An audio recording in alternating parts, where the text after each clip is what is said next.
आज हम लोग कक्षा 10 का जो सबसे महत्वपूर्ण इसलिए क्योंकि जब भी कोई बच्चा 10th क्लास में आता है तो सबसे पहले उसका इच्छा रहता है कि ट्रिगोनोमेट्री कब पढ़ेंगे। बच्चा 8th क्लास में 9th क्लास से ही वो सपना देखने लगता है कि हाँ साइन थीटा कॉस थीटा कब करने के लिए मिलेगा अपने सीनियर स्टूडेंट को करते हुए देख करके। तो इस प्रकार से भी, और चूंकि 10th क्लास का जो मैथमेटिक्स का सिलेबस है उसमें 20 नंबर जो है वो ट्रिगोनोमेट्री से ही पूछा जा रहा है। तो इन सब कारणों से जो है ट्रिगोनोमेट्री जो 8वां अध्याय है 10th क्लास का, ये बहुत ही इंपॉर्टेंट है। तो आज हम लोग इसी चैप्टर के बारे में बात करेंगे, 8वें एक्सरसाइज ट्रिगोनोमेट्री के बारे में। तो यहाँ पर हम लिखे हैं ट्रिगोनोमेट्री, तो इसका अंग्रेजी में जो नाम है ये ट्रिगोनोमेट्री है, जो ग्रीक भाषा का शब्द है।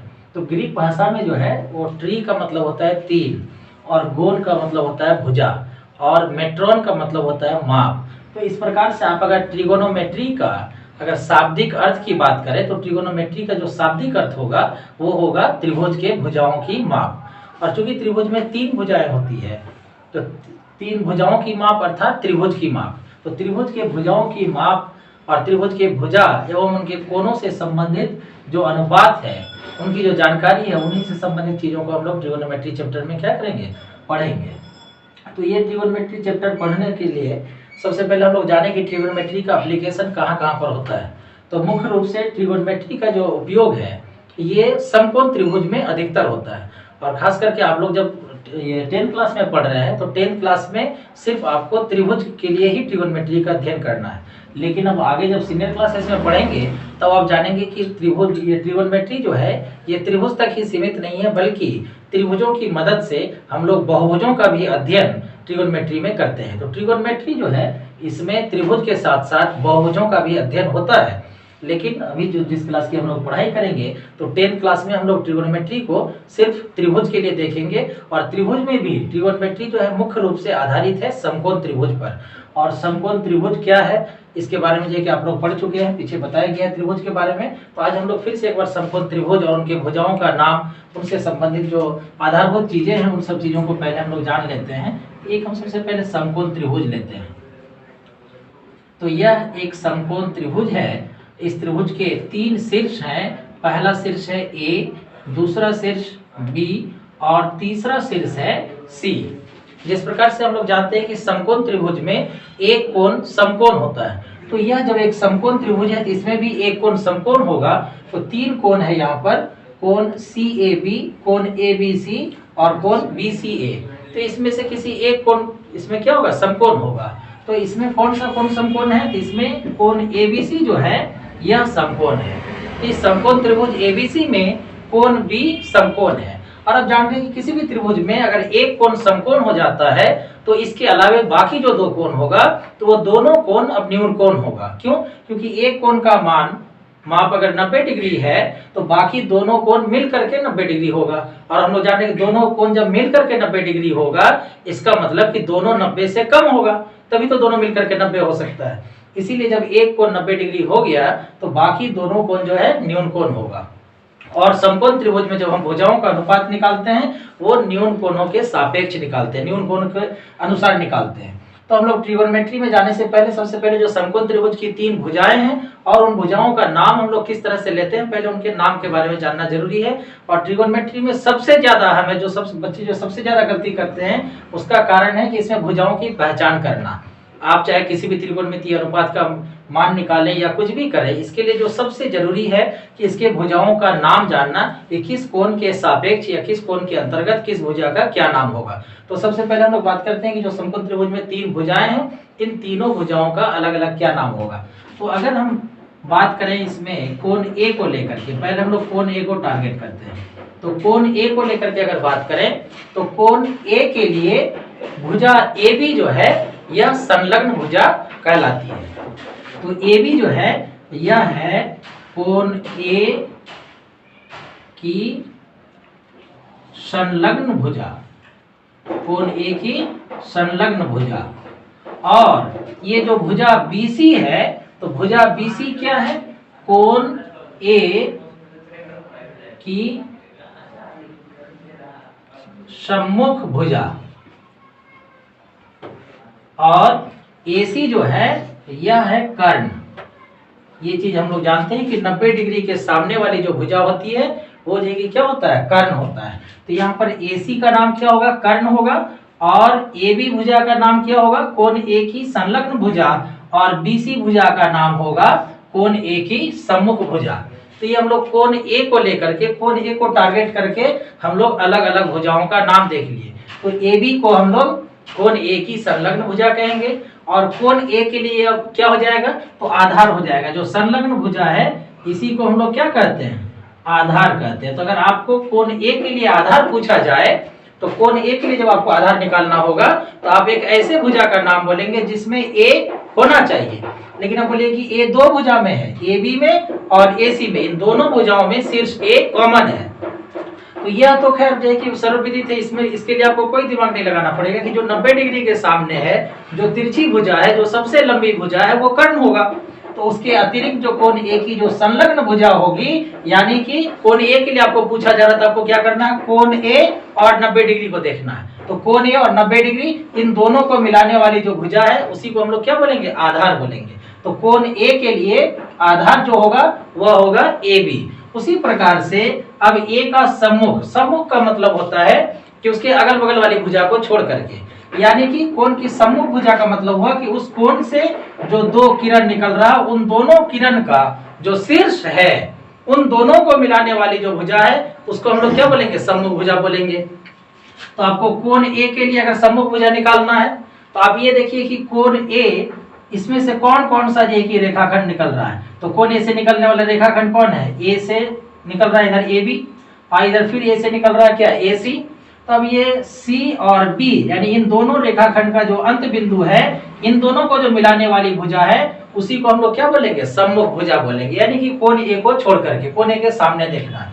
तो कोण A की ये जो कि क्या हो गई, सम्मुख भुजा हो गई, और इसको हम लोग क्या बोलते हैं, लंब बोलते हैं। इसको क्या बोलते हैं, लंब बोलते हैं। और जो 90 डिग्री के सामने होता है इसको कर्ण बोलते हैं, इसमें कोई दिक्कत नहीं है। तो अब अगर कोई भी कोण के सापेक्ष अगर आपको पूछा जाता है कि तीनों भुजाओं का क्या क्या नाम होगा, तो आप इस तरह से बतला सकते हैं। अब इसी चीज को क्लियर करने के लिए एक हम और त्रिभुज बनाते हैं, या इसी त्रिभुज में समझ लीजिए कि हम लोग देखते हैं कि हम लोग किसी दूसरे कोण के लिए, अर्थात एक न्यून कोण हमारा A था, अब दूसरा न्यून कोण इसी में C है, तो हम लोग बात करते हैं कोण C के लिए। तो इसमें भी B जो है ये 90 डिग्री है, अर्थात समकोण है। यहाँ पर भी B 90 डिग्री अर्थात समकोण था। इसमें हम लोग एक कोण A को टारगेट करके हम लोग देख रहे थे कि त्रिभुज के अलग अलग भुजाओं का क्या नाम होगा। लेकिन अब उसी त्रिभुज में हम लोग क्या करेंगे, इस बार हम लोग C को लेकर के बात करेंगे। तो जैसे यहाँ पर हो गया C, तो अब हमको क्या करना है कि C के लिए संलग्न भुजा कौन सा होगा। तो आप लोगों को संलग्न भुजा पहचानने का तरीका बताए कि जिस कोण का संलग्न भुजा आपको मालूम करना है, उस शीर्ष को लीजिए, उस कोण के शीर्ष को, और 90 डिग्री वाला जो कोण है उस बिंदु को। तो इन दोनों बिंदु को मिलाने वाली रेखाखंड कौन है, BC है। यानी कि कोण C के लिए पूछा जा रहा है, और 90 डिग्री कौन है, B है। तो B और C दोनों को मिलाने वाला जो रेखाखंड होगा वही C का क्या होगा, संलग्न भुजा होगा।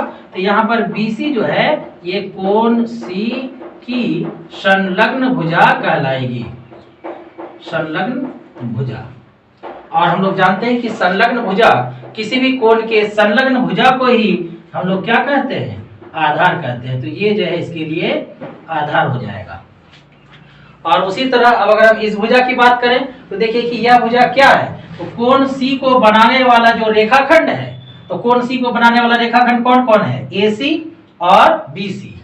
ये दोनों क्या रेखाखंड है। तो इन दोनों रेखाखंड का जो अंत बिंदु है, ये दोनों अंत बिंदु को मिलाने वाला रेखाखंड कौन है, AB है।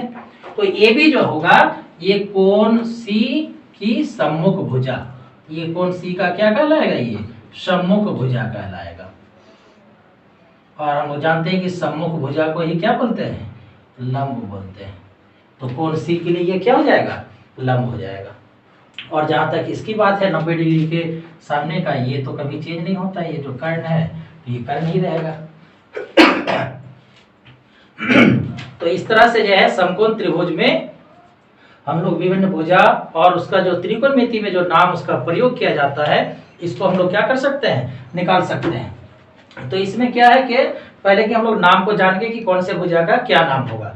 अब हम लोग बात करते हैं कि त्रिकोणमितीय अनुपात का, कि त्रिकोणमितीय अनुपात कौन कौन सा है। तो त्रिकोणमितीय जो अनुपात है वो सबका नाम सबसे पहले हम लोग जानेंगे। तो जिसमें जो पहला त्रिकोणमितीय अनुपात है वह है साइन।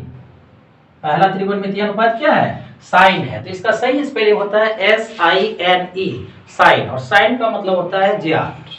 तो किसी कोण की ज्यामिति, तो इसको लेके हम लोग शॉर्ट में लिखते हैं। जब इसके साथ कोई एंगल जुड़ता है, तो इसके साथ जब कोई एंगल जुटा, जैसे अगर हम लोग यहाँ बात करें कोण ए का, तो जब हम यहाँ पर इसको एंगल ए जोड़ेंगे, तब यहाँ पे ई नहीं लिखेंगे बल्कि साइन ए।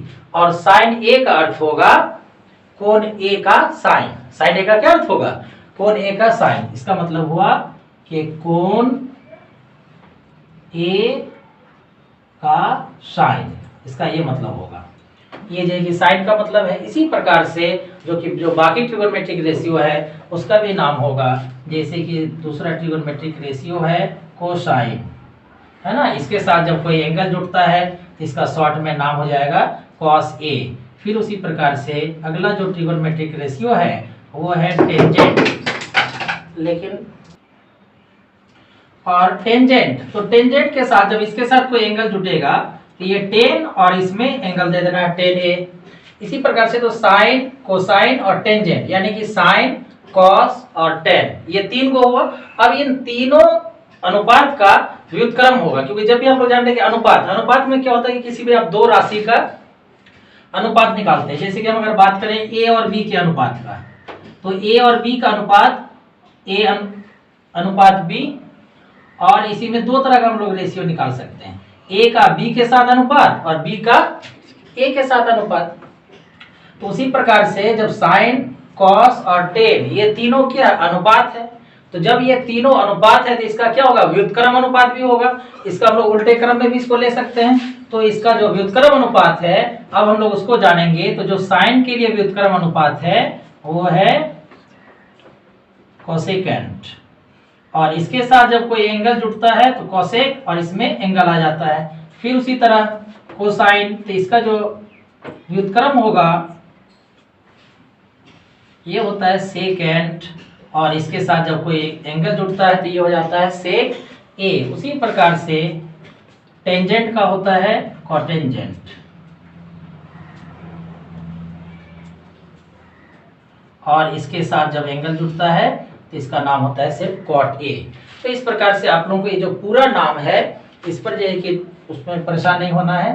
जो ट्रिगोनोमेट्रिक रेशियो जब आप हिसाब बनाएंगे तो आप लोगों को यही सब नाम देखने को मिलेगा, sine A, cos A, tan A, cosec A, sec A, cot A. चूंकि हम यहाँ पर एंगल की जगह पर ए लिखे हैं, इसकी जगह पर अलग अलग कोण आएगा, थीटा आ सकता है, फाई आ सकता है, बी, सी, डी, कुछ भी कोई भी एंगल आ सकता है। लेकिन त्रिकोणमितीय अनुपात का जो नाम होगा शॉर्टकट में, तो साइन, कॉस, टेन, कॉसेक, सेक और कॉट, ये 6 को क्या होगा? त्रिकोणमितीय अनुपात होगा। अब हम लोग जानते हैं कि इन त्रिकोणमितीय अनुपातों का क्या अर्थ होता है। यहाँ पर सबसे पहले हम लोग जाने कि साइन का मतलब हुआ कोण ए का साइन, कोण ए का साइन। उसी तरह से कॉस ए का मतलब हुआ कोण ए का कोसाइन, टेन ए का मतलब हुआ कोण ए का टेंजेंट, कॉसेक ए का मतलब हुआ कोण ए का कोसेकेंट, सेक ए का मतलब हुआ कोण ए का सेकेंट, और कॉट ए का मतलब हुआ कोण ए का कोटेंजेंट। तो हम लोग बात करते हैं कि ये सब अनुपात जो है किस प्रकार से निकाला जाता है इसका। तो सबसे पहले हम लोग इसमें देखिए साइन को लेकर के आगे बढ़ाते हैं। और सबसे पहले हम लोग जानते हैं कि साइन जो है ये किन किन भुजाओं का अनुपात होता है। तो हम लोग किसी भी एक कोण के लिए, यहाँ पर हम कोण थीटा मान लिए, तो साइन थीटा, यानी कि किसी भी कोण के लिए साइन का मान, किसी भी कोण का साइन कैसे निकाला जाता है। तो किसी भी कोण का जब आपको साइन निकालना होता है तो इसके लिए हम लोग क्या करते हैं कि जिस कोण का आपको साइन मालूम करना है उस कोण का सम्मुख भुजा निकालते हैं, यानी कि थीटा की सम्मुख भुजा, थीटा की सम्मुख भुजा और कर्ण, इन दोनों का जो अनुपात होता है इसी को हम लोग क्या बोलते हैं? उस कोण का साइन बोलते हैं। यानी थीटा नाम के किसी कोण का जो सम्मुख भुजा का माप होगा और जो कर्ण का माप होगा, इन दोनों के अनुपात को हम लोग क्या बोलेंगे? साइन बोलेंगे उस कोण का। तो हम लोग जानते हैं कि थीटा की सम्मुख भुजा, तो किसी भी की कोण के जो सम्मुख भुजा होती है उसको हम लोग क्या बोलते हैं? लंब बोलते हैं। तो इसको आप ऐसा भी कह सकते हैं कि साइन थीटा बराबर थीटा की जो सम्मुख भुजा है उसके बदले में हम लिख दिए लंब। और नीचे क्या, कर्ण। तो साइन थीटा बराबर होता है लंब बटा कर्ण। अब इसको शॉर्टकट में जो समकोण त्रिभुज में जो 3 भुजाएं होती है, इसमें जो सम्मुख भुजा अर्थात लंब होता है, इसको अंग्रेजी में परपेंडिकुलर बोलते हैं और इसको सूचित करते हैं किससे, P से। उसी प्रकार आधार, इसका अंग्रेजी में होता है बेस और इसको हम लोग सूचित करते हैं किससे, B से। और कर्ण को सामान्यतः इसको सूचित किया जाता है H से, H फॉर हाइपोटेन्यूज। तो हम लोग यहाँ पर देखिए लंब के बदले में P का इस्तेमाल करते हैं, आधार के बदले में B लेटर का और कर्ण के बदले में H का। तो इस प्रकार से साइन थीटा का आप अगर शॉर्ट में याद रखना चाहें तो इसका आप याद रख सकते हैं कि P बटा H। क्योंकि जब हम लोग गणित के प्रश्नों को हल करेंगे तभी हम इतना नहीं लिखने जाएंगे कि साइन थीटा बराबर थीटा की सम्मुख भुजा बटा कर्ण या लंब बटा कर्ण। तो हम लोग शॉर्ट में उस टाइम में सिर्फ क्या करेंगे, P बटा H करेंगे। इसका मतलब हुआ कि साइन थीटा का मान जो होता है वो P बटा H होता है। तो ये साइन थीटा के लिए हो गया। अब उसी प्रकार से अगर दूसरे त्रिकोणमितीय अनुपात की बात करें तो वो है कॉस थीटा। तो कॉस थीटा किसका किसका अनुपात होता है, ये फर्स्ट टाइम आपको देख के इसको याद रखना पड़ेगा, फिर धीरे धीरे बनाते बनाते याद हो जाएगा। तो कॉस थीटा में क्या हुआ कि इसमें क्या करेंगे कि थीटा की संलग्न भुजा, थीटा की संलग्न भुजा बटा कर्ण। तो थीटा की संलग्न भुजा को हम लोग क्या बोलते हैं, आधार बोलते हैं, और कर्ण तो वही होगा। अब जो है इसमें आधार को हम लोग किससे सूचित करते हैं, B से। तो यहाँ पे B हो जाएगा और कर्ण को सूचित करते हैं H से। इस प्रकार cos थीटा का जो फॉर्मूला हुआ, cos थीटा जो है ये B और H का क्या हुआ, अनुपात हुआ। ठीक इसी प्रकार जैसे हम लोग साइन थीटा को देखिए, cos थीटा को। अब फिर हम लोग देखते हैं टेन थीटा। तो टेन थीटा में क्या होगा, इसमें थीटा की सम्मुख भुजा, थीटा की सम्मुख भुजा बटा थीटा की संलग्न भुजा, संलग्न भुजा। तो थीटा की सम्मुख भुजा, इसका मतलब क्या हुआ, लंब। और फिर थीटा की संलग्न भुजा, इसका मतलब आधार। और लंब को हम लोग सूचित करते हैं P से और आधार को सूचित करते हैं B से। तो इस प्रकार से टेन थीटा का शॉर्ट में जो फॉर्मूला हुआ ये क्या हुआ, P बटा B। तो साइन थीटा निकालना है तो P बटा H करेंगे, कॉस थीटा निकालना है तो B बटा H, और टेन थीटा निकालना है तो P बटा B। और जैसा कि हम आप लोगों को बोले थे कि साइन थीटा, कॉस थीटा और टेन थीटा ये 3 त्रिकोणमितीय अनुपात हैं, और बाकी 3 जो त्रिकोणमितीय अनुपात हैं वो इन तीनों त्रिकोणमितीय अनुपातों के व्युत्क्रम हैं, इनके रेसिप्रोकल्स हैं। तो अब जो बाकी 3 त्रिकोणमितीय अनुपात है अर्थात कॉसेक, सेक और कॉट, तो इसका क्या होगा, ठीक उल्टा होगा। तो आप अगर सिर्फ साइन, कॉस और टेन का अगर फॉर्मूला आप याद रखते हैं, इसकी अगर आधारभूत जानकारी आप याद रखते हैं कि इसको कैसे निकाला जाता है, तो बाकी 3 त्रिकोणमितीय अनुपात ये निकालने के बाद अब इसी को आपको क्या करते जाना है, उल्टा करते जाना है। जैसे हम लोग बात करते हैं कॉसेक थीटा का, तो जैसे कॉसेक थीटा की बात करनी है कि कॉसेक थीटा ये किसका ये कि उल्टा होता है, तो साइन थीटा का ये बताएं। तो साइन थीटा का जब ये उल्टा है क्या, कॉसेक थीटा, तो साइन थीटा में अगर P बटा H हुआ है तो इसमें क्या होगा, H बटा P। अगर इसको आप इस तरह से लिखना चाहें तो बिल्कुल आसानी से लिख सकते हैं। आप लोग अपने से ये लिखने का प्रयास कीजिएगा कि कॉसेक थीटा बराबर कर्ण बटा थीटा की सम्मुख भुजा, यानी इसी को पलट देना है। तो ये क्या हो जाएगा, H बटा P। फिर उसी तरह से जैसे आपको cos थीटा, इसका रेसिप्रोकल कौन होता है, sec थीटा। तो sec थीटा बराबर क्या हो जाएगा, तो इसमें क्या था कि थीटा की संलग्न भुजा बटा कर्ण, तो sec थीटा में हो जाएगा कर्ण बटा थीटा की संलग्न भुजा, और फिर इसका हो जाएगा कर्ण बटा आधार। इसका हम शॉर्ट में सिर्फ फार्मूला लिख देते हैं, तो वो हो जाएगा H बटा B। उसी प्रकार से टेन का जो व्युत्क्रम है वो क्या है, कॉट। तो कॉट थीटा बराबर होगा इसमें क्या, तो इसके लिए आप लोग लिखिएगा थीटा की संलग्न भुजा बटा थीटा की सम्मुख भुजा बराबर आधार बटा लंब, और बराबर क्या हो जाएगा, B बटा P। तो ये जो 6 त्रिकोणमितीय अनुपात था, ये जो है कि गणित, ये ट्रिगोनोमेट्री का जो सबसे बेसिक चीज ये 6 चीज है कि कि आपको जी कि क्या करना है कि sine theta, cos theta, tan theta, cosec theta, sec theta और कॉट थीटा, ये जो 6 त्रिकोणमितीय अनुपात हैं और इनको निकालने का जो फॉर्मूला है P बटा H, B बटा H, P बटा B, H बटा P, H बटा B और B बटा P, ये 6 को आप अगर अच्छी तरह से याद रखते हैं तो आपको जो कोई भी त्रिकोणमितीय अनुपात निकालने और उससे संबंधित किसी भी तरह के हिसाब को बनाने में कोई जो है कि परेशानी नहीं होगी। तो ये 6 चीज सबसे ज्यादा जानना जरूरी है। और इनके साथ साथ इन भुजाओं का नामकरण की कौन सी भुजा को क्या बोलेंगे, हम लोग कैसे निकालेंगे, किसी कोण के लिए, कोण ए के लिए हमको कैसे लंब और कर्ण निकालना है, कोण सी के लिए हमको लंब और कर्ण कैसे निकालना है, आधार कैसे निकालना है, ये सारी चीजों को जो है कि आपको जानना जरूरी है। तो इतना चीज जो है कि आपको अगर याद रहता है तो आप फिर जो है कि आसानी से हल कर पाएंगे। अब हम लोग जो है कि एक क्वेश्चन को देखेंगे जिसमें हम लोगों को ये 6 त्रिकोणमितीय अनुपात निकालेंगे। इससे जो है कि और अच्छी तरह से क्लियर हो जाएगा कि आप किस तरह से इनका मान निकालते हैं। तो हम लोग एक क्वेश्चन को लेते हैं जिससे हम इसको और अच्छी तरह समझने का प्रयास करें।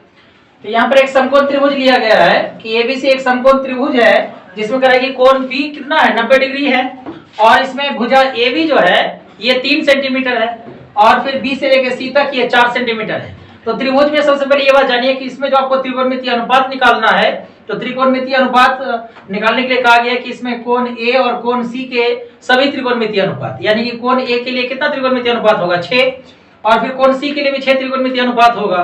तो किसी भी कोण का जो आपको सारा त्रिकोणमितीय अनुपात निकालना है जब, तो उसके लिए आपको तीनों भुजाओं की आवश्यकता होगी। लेकिन यहाँ पर हम लोग क्या देख रहे हैं कि AB 3 सेंटीमीटर यह ज्ञात है और फिर BC 4 सेंटीमीटर यह भी ज्ञात है, लेकिन इसमें जो तीसरी भुजा है समकोण त्रिभुज की AC यह ज्ञात नहीं है। तो सबसे पहले हम लोग को ये काम करना पड़ेगा कि समकोण त्रिभुज ABC में AB और BC के अतिरिक्त भुजा AC का मान हम लोग क्या करेंगे, ज्ञात करेंगे। तो समकोण त्रिभुज में एक संबंध आप लोग जानते होंगे कि किसी भी समकोण त्रिभुज में जो समकोण को बनाने वाली भुजाएं हैं जिसमें एक आधार होता है तो दूसरा लंब होता है, तो इन दोनों समकोण त्रिभुज में समकोण बनाने वाली भुजाओं के वर्गों का योग तीसरी भुजा यानी कि कर्ण के वर्ग के बराबर होता है। यानी कि जिसको हम लोग पाइथागोरस थ्योरम के नाम से जानते हैं। तो पाइथागोरस थ्योरम से हम लोग जान रहे हैं कि लंब स्क्वायर यानी लंब का वर्ग फिर जोड़ आधार का वर्ग बराबर कर्ण का वर्ग। तो उस संबंध का प्रयोग करके सबसे पहले हम लोग क्या करेंगे कि इसमें AC का मान ज्ञात करेंगे। तो जब 90 डिग्री इसमें कौन सा कोण है, B, तो B जब 90 डिग्री है तो AB और BC ये जो है कि आधार और लंब होगा और AC क्या होगा, कर्ण होगा। और हम लोग जानते हैं कि कर्ण का वर्ग है ना लंब और आधार के वर्ग के योग के बराबर होता है। तो उस संबंध का प्रयोग करते हुए सबसे पहले हम लोग AC का मान ज्ञात करेंगे। तो इसके लिए सबसे पहले आपको लिखना है कि त्रिभुज ABC में, तो त्रिभुज ABC में कोण B बराबर 90 डिग्री,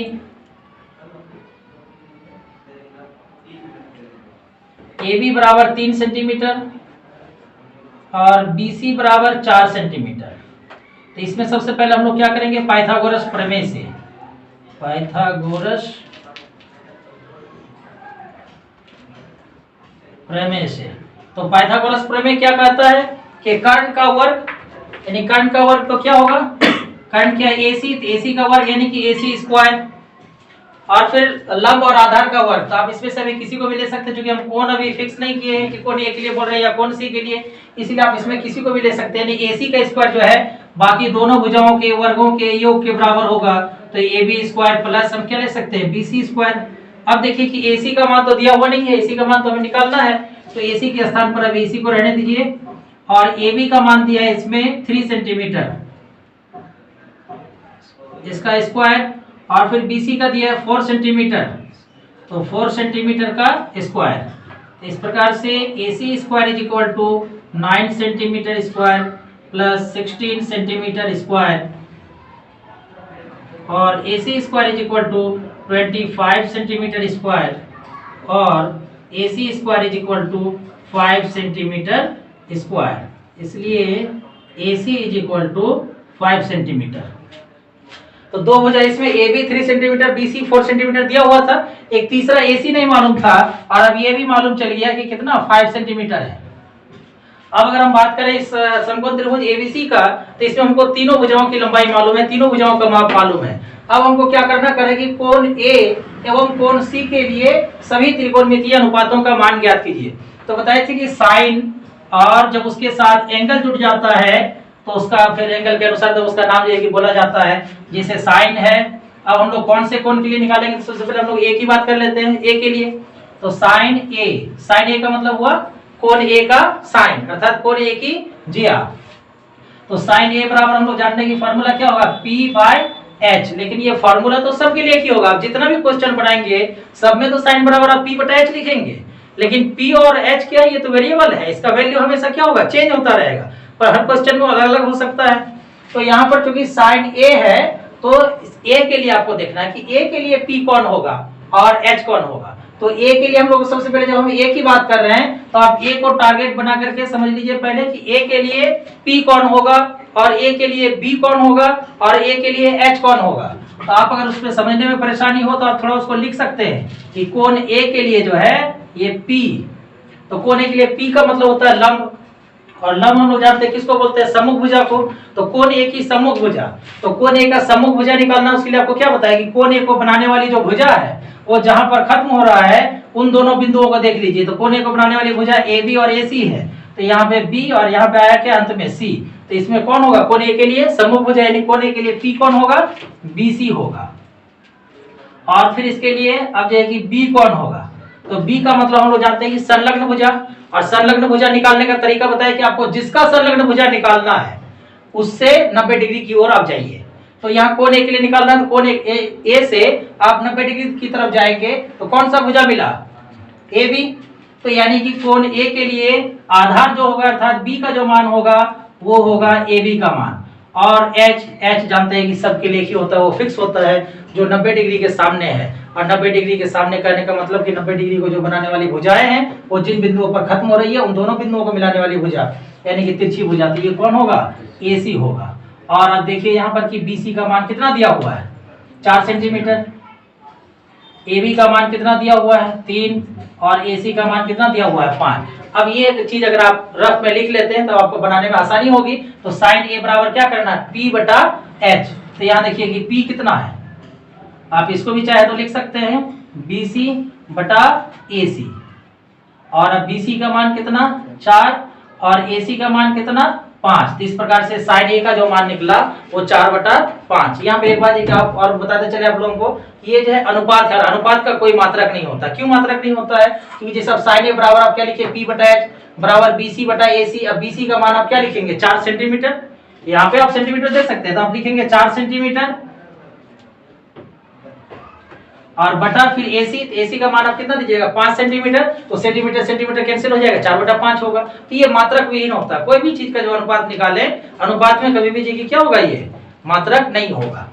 तो इसमें देखिए जो सेम राशि का जब आप अनुपात निकालेंगे तो उसका मात्रक क्या होगा, नहीं होगा, वो मात्रक विहीन होगा। जैसे आप मतलब कि लंबाई का मात्रक ये अनुपात निकालेंगे तो उसमें भी मात्रक नहीं होगा। तो त्रिकोणमितीय अनुपात का कोई मात्रक नहीं होता है, इसीलिए सिर्फ जो है ये संख्यात्मक मान होगा 4/5। उसी प्रकार से अब हम लोग cos a की बात करते हैं, क्योंकि कोण a के लिए सभी त्रिकोणमितीय अनुपात को निकालना है। कोण a का 6 त्रिकोणमितीय अनुपात होगा तो हम sin निकाले, फिर क्या निकालेंगे cos, तो cos बराबर b/h।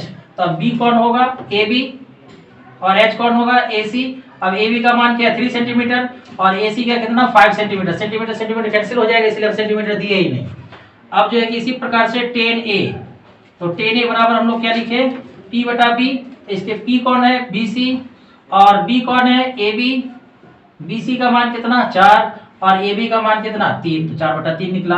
अब ये सब चीज का क्या होगा, व्युत्क्रम होगा। जैसे कि बताया था आप लोगों को कि साइन का व्युत्क्रम क्या होता है, कॉसेक होता है। तो cosec a is equal to, इसमें p/h था तो इसमें h/p हो गया। अब इसमें h क्या होगा ac और p होगा इसमें bc, यानी कि इसका उल्टा अर्थात 5/4। फिर उसी प्रकार से sec a, तो sec a बराबर ये किसका उल्टा cos का, तो cos में b/h था तो इसमें h/b होगा। और h मतलब क्या ac और b मतलब ab, तो ac का मान कितना 5 और ab का मान 3। तो जैसे यहाँ देखिए कि क्या था 3/5, तो यहाँ पे क्या निकला 5/3 निकला। अब फिर tan का उल्टा, तो tan का उल्टा क्या होगा cot, तो cot a equal to tan में p/b है तो इसमें b/p होगा। अब देखिए कि इसमें b का मान क्या है ab और p का मान क्या है bc, और ab है 3 सेंटीमीटर और BC है 4, तो 3/4 निकला। जैसे 10 में 4/3 था, तो इसमें क्या निकल गया 3/4। तो ये सारा जाके उसका क्या हुआ, व्युत्क्रम हुआ। तो हम लोग कोण A के 6 त्रिकोणमितीय अनुपात को देखे। अब इसी प्रकार से हम लोग को क्या करना है, कोण C के लिए भी निकालना है। तो कोण A के लिए जिस प्रकार से निकाल लिया, अब इसी प्रकार से हम लोग क्या करेंगे, कोण C के लिए निकालेंगे। तो इसके लिए इस बार हम लोग ले रहे हैं किसको, कोण C को ले रहे हैं इसके लिए। तो अब कोण C की अगर हम बात करें, उसके लिए आप देख लीजिए कि कोण C के लिए तो जो आप A के लिए मान निकाले थे, उन सब मान को आप भूल जाइए। अब कोण C के लिए आप फिर से देखिए कि कोण C के लिए P क्या होगा। कोण C के लिए P का मतलब लंब। तो कोण C के लिए जो है कि P कौन होगा, तो उसके लिए हमको जैसे उसमें A के लिए निकाले थे उसी तरह C के लिए निकालिए।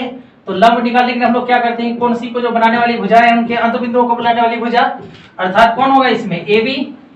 तो कोण C के लिए P क्या हो जाएगा AB, और इसका मान है 3 सेंटीमीटर।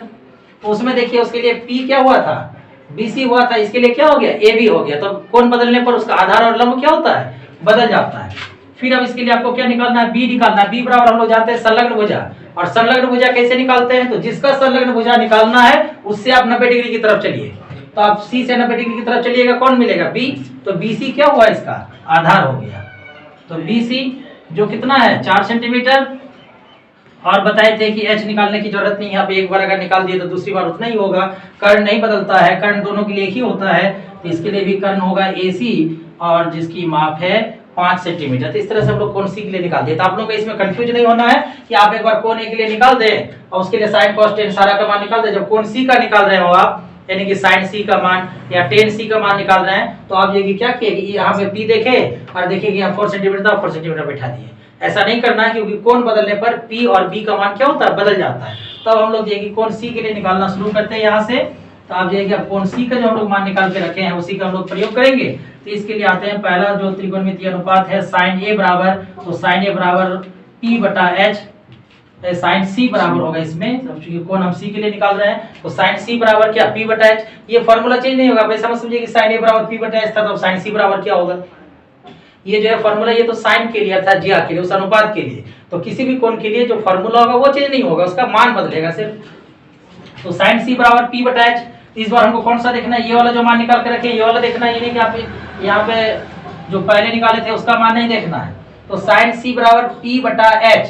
तो C के लिए, अब इसके लिए P कौन है AB बटा H कौन है AC, और AB है 3, AC है 5, तो 3/5 आया। फिर उसी तरह से आपको देखिए इसमें निकालना है cos C, तो इसका फॉर्मूला B/H। अब C के लिए B कौन होगा, BC, और कर्ण तो वही होगा H यानी कि AC। तो इसमें देखिए BC का वैल्यू 4 और AC का 5, और फिर उसी तरह से tan C, तो इसका क्या होगा P/B। तो C के लिए P कौन है AB, और B कौन है BC। AB का वैल्यू 3, BC का वैल्यू 4। तो इस तरह से ये tan C का वैल्यू निकला। अब बाकी इसका क्या होगा, व्युत्क्रम होगा। तो जैसे यहाँ पर साइन था, साइन का व्युत्क्रम हम लोग ले लेते हैं किसको, कोसेक, और एंगल है C। तो कोसेक का फॉर्मूला जब साइन का P/H था, तो कोसेक में क्या हो जाएगा H/P। अब देखिए H क्या है AC, और P क्या है AB, यानी कि 5/3। और फिर उसी तरह से अब cos का, तो इसका रेसिप्रोकल क्या होगा सेक। इसका फॉर्मूला जब यहाँ B/H था, तो इसमें क्या होगा H/B। अब इसके लिए H कौन है AC, और B कौन है BC, यानी कि 5/4। और फिर tan का उल्टा cot C के लिए, तो इसमें tan का फॉर्मूला P/B था, इसका क्या होगा B/P। अब इसमें देखिए B का वैल्यू क्या है BC, और P का वैल्यू है AB, BC का वैल्यू 4 और AB का वैल्यू 3। तो इस प्रकार से हम लोग देखें कि किसी भी त्रिभुज में अगर मान लीजिए कि आपको 2 भुजा दिया हुआ है, तो बाकी आपको तीसरी भुजा कैसे निकालना है, या कभी कभी ऐसा कर सकता है कि आपको तीनों भुजा बता दिया, ये भुजा भी आपको निकालने की जरूरत नहीं है, तीनों भुजाओं का मान आपको बता दिया, और आपसे क्या किया कि कोण A कोण C के लिए या किसी भी न्यून कोण के लिए आपको त्रिकोणमितीय अनुपात पूछा गया। यह भी जरूरी नहीं है कि आपको सब में 12 त्रिकोणमितीय अनुपात निकालना हो, ये तो हम सारे संभव स्थिति को हम लोग देखें। तो इसमें आपको किसी ने क्या करेगा कि तीनों भुजा बता दिया, किसी एक का मान पूछ दिया कि sin A का मान क्या होगा, tan B का मान क्या होगा, अगर उसमें B न्यून कोण हो तो तो उस तरह से किसी एक दो का भी मान पूछ सकता है, तीनों भुजा भी बताया जा सकता है, या कोई भी दो भुजा बताया जा सकता है, जैसे यहाँ पर दो भुजा ए बी और बी सी दिया हुआ था।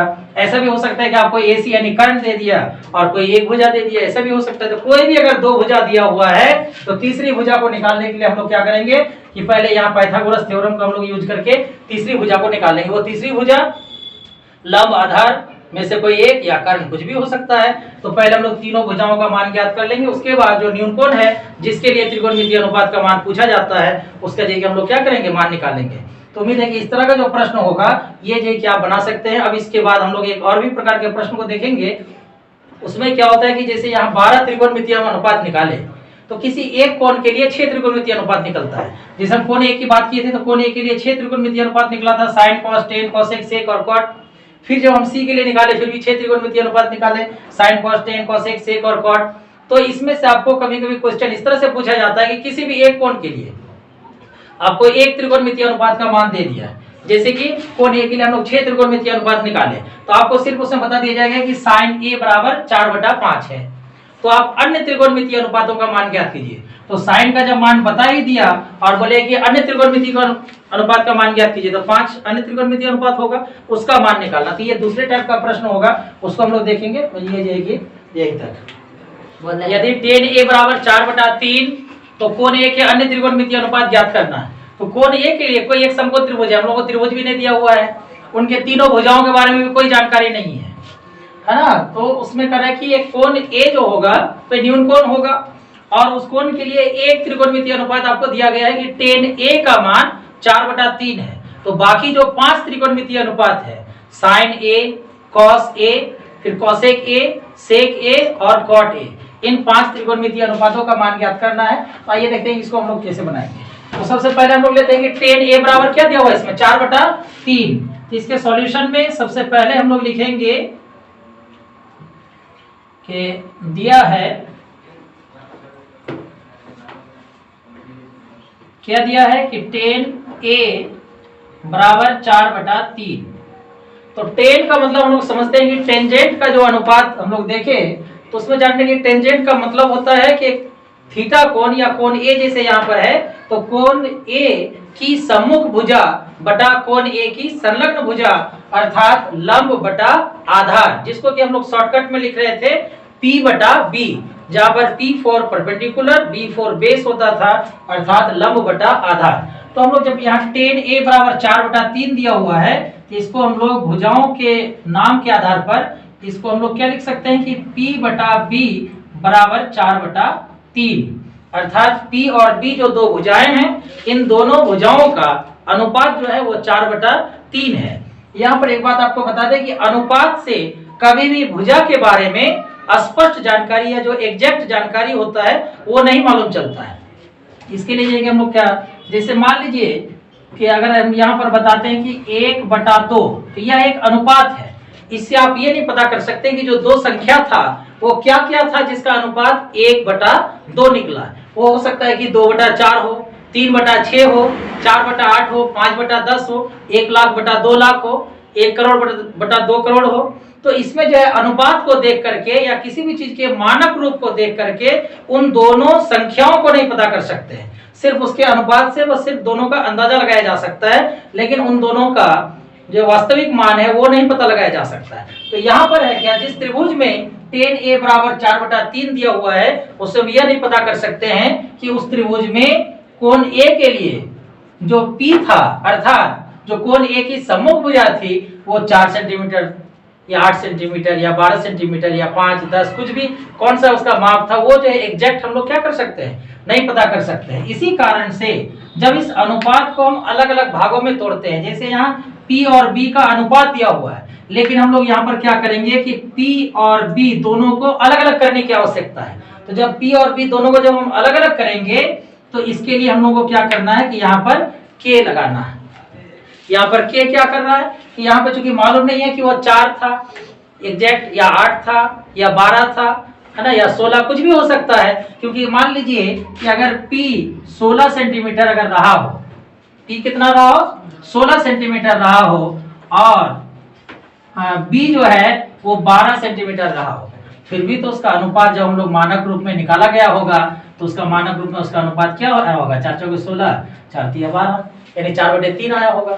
तो ये अनुपात से ये बात पता नहीं लगाया जा सकता है कि भुजाओं का वास्तविक मान क्या था, इसीलिए हम लोग यहाँ पर क्या करते हैं, के राशि लेते हैं। इससे जो कि क्या रहता है कि अगर वहां 16 सेंटीमीटर रहा होगा यानी कि के का मान क्या हो गया, ऑटोमेटिक है 4 हो गया। अगर 12 सेंटीमीटर रहा हो तो के का मान ऑटोमेटिक 3 होगा। इसीलिए हम लोग यहाँ पर क्या करते हैं, के मान करके चलते हैं, क्योंकि यहाँ कोई मात्रक भी नहीं है और ये एग्जैक्ट मालूम भी नहीं है। और b बराबर, तो इसमें क्या होगा, 3k होगा, क्योंकि इसमें जो अनुपात जब भी निकाला जाता है तो अनुपात में क्या रहता है, सेम चीज से भाग दिया जाता है। तो हम लोग p को मान लिए 4k और b क्या हो गया, 3k हो गया। तो अब यहाँ पर हमें दो भुजा p और b क्या हो गया, मालूम चल गया। और हम जाने कि समकोण त्रिभुज में जो 3 भुजा होता है उसमें एक क्या है, p है, दूसरा b है और तीसरा क्या होता है, h होता है। तो यहाँ पर देखिए जैसे हम लोग एक त्रिभुज में बना करके इसको हम समझते हैं कि यहाँ पर जैसे कि मान लीजिए कि हम a ले लिया है ना, और इसमें क्या कर रहा है कि tan a बराबर 4/3, तो tan a बराबर क्या होता है, p/p। तो a के लिए p कौन होगा, सामने वाला यह, इसका मतलब इसको हम लोग क्या किए, 4 किए। और b तो इसका संलग्न भुजा होगा, तो इसको हम लोग क्या किए, 3k मान लिए। और यहाँ पर आप क्या कर सकते हैं, कोई भी एक मान यहाँ दे सकते हैं, जैसे हम यहाँ b और यहाँ c मान लिए। तो इसमें एक भुजा 3k, दूसरा 4k, और यह जो है कि क्या है, नहीं मालूम है। तो हम लोग जान रहे हैं कि ये दोनों क्या है, जब आधार और लंब है तो तीसरा वो क्या, कर्ण ज्ञात करना पड़ेगा। तो हम लोग इसमें भी लिखेंगे उसी प्रकार से कि पाइथागोरस प्रमेय से, पाइथागोरस प्रमेय से, तो इससे हम लोग क्या जान रहे हैं कि कर्ण का वर्ग बराबर आधार और लंब के वर्ग का क्या, योग। तब यहाँ पर देखिए h का वैल्यू क्या है, मालूम है, नहीं है, तो इसके स्थान पर आप h का स्क्वायर ही डालें, और p के स्थान पर 4k और b के स्थान पर 3k। तो h square is equal to 16k square plus 9k square, और h square is equal to 25k square, और h square is equal to 5k का स्क्वायर, इसलिए h बराबर क्या होगा, 5k होगा। तो अब इसका वैल्यू भी कितना निकल गया, 5k। या फिगर बनाना इसमें जरूरी नहीं है कि आप फिगर बनाए ही, क्योंकि यहाँ पर एक ही कोण की बात कर रहा हूँ, उससे संबंधित एक त्रिकोणमितीय अनुपात का मान दिया हुआ है और बाकी त्रिकोणमितीय अनुपात का मान आपको क्या करना है, निकालना है। तो चूंकि तीनों भुजा p b h का तीनों का मान हम लोग को प्राप्त हो गया, अब बाकी अन्य त्रिकोणमितीय अनुपात, तो यहाँ tan दिया हुआ था, tan के अतिरिक्त और कौन कौन सा त्रिकोणमितीय अनुपात है, तो sin a बराबर क्या होगा, p/h। तब देखिए इसमें p का वैल्यू क्या है, 4, और h का वैल्यू हम लोग कितना फाइंड किए, 5, तो 4/5। उसी प्रकार cos a, तो cos a बराबर क्या होगा, b/h। b का वैल्यू देखिए कितना है, 3k, तो हम लोग k नहीं देंगे क्योंकि k कैंसिल हो जाएगा, और बाय h का वैल्यू क्या है, 5। sin cos, उसके बाद हम लोग क्या, tan का मान निकालते थे, इसमें tan का मान पहले से दिया हुआ था, उसको स्किप कर जाएंगे। चलिए हम लोग आगे बढ़ते हैं, फिर किसका, sin का उल्टा cosec, तो cosec a is equal to h/p। तो जब p/h 4/5 है तो h/p क्या होगा, 5/4 होगा। और फिर cos का रेसिप्रोकल, तो इसका क्या होगा, sec a, तो cos a में जब हो रहा था b/h, तो sec a उसका उल्टा h/b होगा। b/h का वैल्यू 3/5, h/b का वैल्यू 5/3। और फिर tan का वैल्यू दिया हुआ था, उसका रेसिप्रोकल, तो क्या होगा, cot, तो cot a is equal to, तो tan a में क्या होता था, p/b, तो cot a में b/p, इसमें 4/3 था p/b का वैल्यू, तो b/p का वैल्यू होगा 3/4। तो इस प्रकार से जब एक त्रिकोणमितीय अनुपात दिया रहेगा तो उसकी मदद से हम लोग क्या कर सकते हैं, उसी कोण के लिए अन्य त्रिकोणमितीय अनुपात ज्ञात कर सकते हैं। तो ये दो तरह का जो क्वेश्चन को देखिए, इससे आगे फिर देखिए हम लोग पहले 8.1 एक्सरसाइज को देखेंगे, और 8.1 एक्सरसाइज पढ़ने के बाद तब फिर 8.2 का थ्योरी देखेंगे, फिर तब